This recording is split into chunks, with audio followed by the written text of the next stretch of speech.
CIST, un passage à l'hôpital dont il se souviendra longtemps.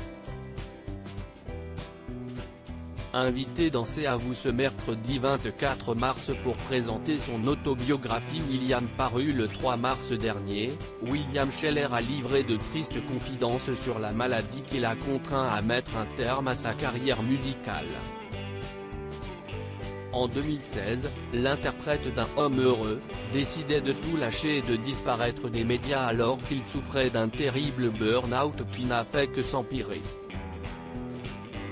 De quoi lui valoir de nombreux rendez-vous médicaux, dont une visite dans un hôpital qui l'a particulièrement marqué et qu'il a souhaité raconter à Anne-Elisabeth Lemoine et son équipe.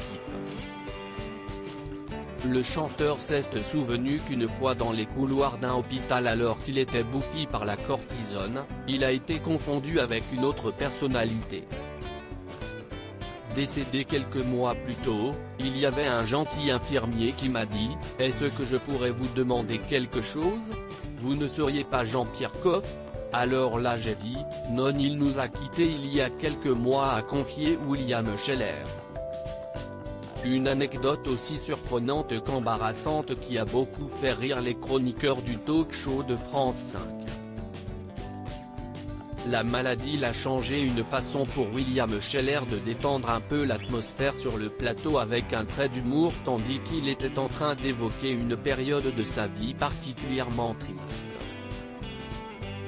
Quelques minutes plus tôt, l'artiste de 74 ans racontait comment la maladie l'avait changé. « J'étais malade.